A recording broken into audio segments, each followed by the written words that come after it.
Alrighty, what is going on, ladies and gents? Welcome back to the channel for another market update. Hope everybody's having a lovely day. And with that being said, let's get into the TA. Okay, so this video is going to be short. Let's do a brief little summary of what we discussed in yesterday's video. Let's put this bad boy back up on the chart.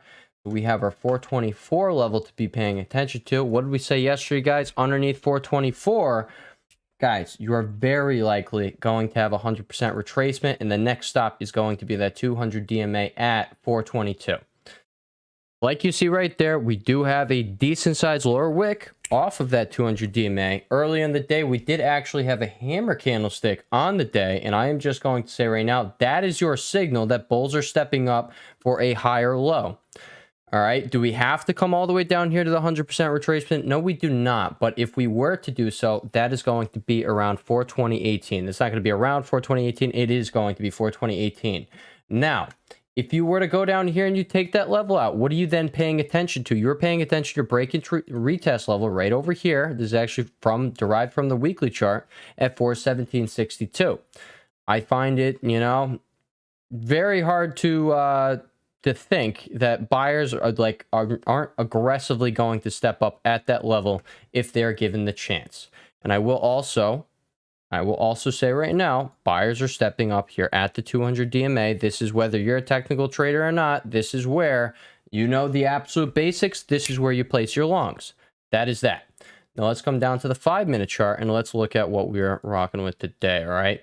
So as of right now, we are currently finding buyers here at this new golden pocket right here from this retracement. We did get a decent move up here today, but we need to see this high taken out. Why? Because on the hourly time frame, you potentially have a higher low developing as we speak. If you can go out and take out this high at 424.77, that means we are very likely going to be recovering this 425.43 level right here, and we're probably going to start heading back up. All right. Does it mean we go straight to 430? No. All right. It does not. But we're probably going to be going in that direction. Now, let's say that is all she wrote for the downward move. Well, now what are we paying attention to, guys? We're going to take that off right there, and we're going to put this bad boy right there. And guess what? That is where we are looking for a retracement to take place. All right. But in order for that to be in play, we have to take out the high right here at 424.77. Let's actually put that level on the chart right there. Let's double tap that right there. 424.77. That is what we are paying attention to. There we go. All right. Now moving over here to QQQ, I am going to point out you are right here at support. You can, all right, you can take this out, but if you do take it out, it's very likely that we are going to see buyers step in here at this bottom trend line. Do we take out this low? I have absolutely no idea, but we're going to come over here to SPY, and I'm going to point out, well, I'm just going to talk about my thoughts for today. I am definitely going to tell you guys right now, downside is extremely limited, just like we were saying in yesterday's video. If you get a red day tomorrow on SPY, and you lose this 425.43 level right here from your ugly double bottom right there. That was your break and retest level. You failed that. We're likely going to test 424. And if you failed that, 200 DMA, and then the support all the way down here at 421.17. Where's that derived from? Right here, the low of that candlestick. Boom. All right, because we have 4 touch points instead of just coming down here. But the low, the 100% retracement, would be 420.18. Now, here's the thing, guys. All right, here's the thing. I brought this up. I think it was in the weekly update, but I'm not sure. It's in one of these past videos. All right, guys. VIX. Well, I mean, I know I've been bringing this up a lot. All right, VIX over here because we are elevated. You do have this triple bearish divergence going on over here. So I do think it's way, very likely. All right, like I give it 90 to 10 odds right now that, hey, all right, like 90% out of 100, percent chance here, we're going to see VIX crush. We're seeing a bottom put in on the indices as we speak. It's taking place right around the 200 DMA. If you are to fall lower and you do what we just spoke about, if you take out this low here at 420.18 and you come down here to 417.16, what is that going to do? You're going to have something like that. All right, you're going to have price coming down here. Let's just go like that. And what are you also going to have that I think you know, is very likely going to be there if we get the scenario. You'll have a bullish divergence over here on your daily RSI. That is something that I remember back in October. That is exactly what marked your low. Yes, you had this decent size move here. All right, $20 move to the upside, and then you undercut that low by $8. You did end up having a sick, nasty short squeeze that day. But if you just take a look down here at the RSI, like we were discussing currently, you had put in that bullish divergence. All right. So let's see, how far did we go here? I already know it's like 17 bucks, but yeah, 17.50. Pretty similar to what we just looked at over here. If you do end up taking out that low, it's going to do the same thing you did over here. All right. I am a firm believer down here that downside is extremely limited. Extremely limited. And this is where risk reward heavily favors the upside. And again, I will remind you guys, QQQ. No, you did not hold the 0.786. We're going to see if a hammer forms off of that today, just like a hammer off of the 200 DMA. If you do, there's your signal.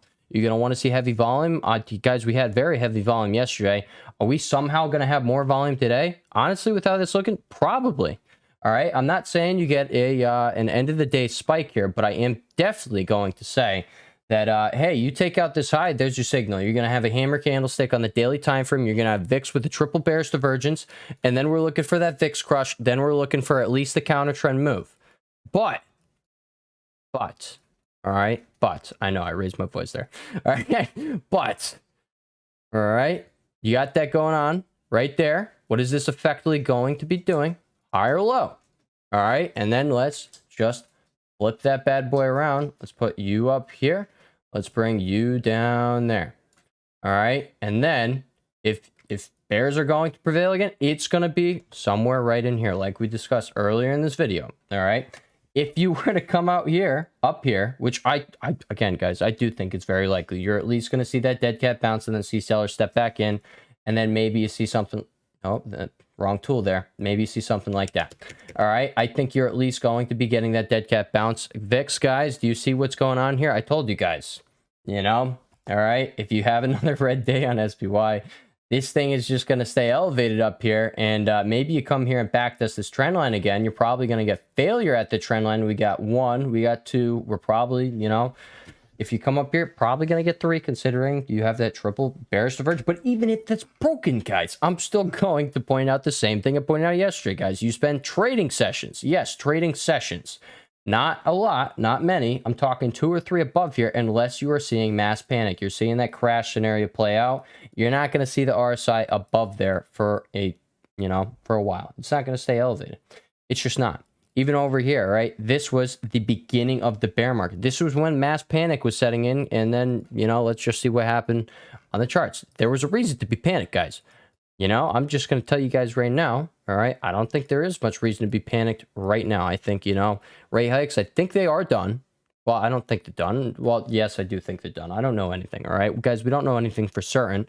But I will also tell you guys right here. If we do see a rate cut, that is your signal that within the coming 6 to 12 months, well, where's the 3 to 6? I'm going to have to do my homework and check on the charts this weekend. I've been very busy. Like even right now, I'm on my break right now. All right. So I got to finish this video up pretty quick here and upload that, put a thumbnail on it, boom, bop, bing, boop, pow, render it.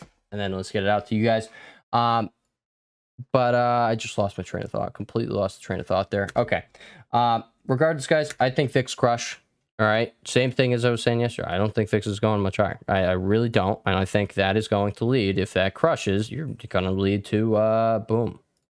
All right. Maybe you come back test this trend line. You do have the weekly time frame. You're getting close. That I cannot say is bullish whatsoever. But if you were to somehow have a sick, nasty recovery back up to 427, that is when I'll say, hey, all right, bullish. Okay. Bullish. But you get a weekly close on this trend line, guys. I don't know what to tell you, right? It's not a good look on this weekly time frame. And you're also going to have something like that. All right, you have like that big guy playing out, or you can, you know, just have an ascending channel going on here. Regardless, you broke your trend line. This is going to be very respected. You know, just like the 200 DMA could bring buyers in, that could bring sellers in. So just, you know, just doing what we do here on the channel, we are going to discuss all the factors we got going on here on the table. IWM, we brought this up yesterday. If you do end up coming down to this next support, you are literally just going to have your weekly RSI oversold.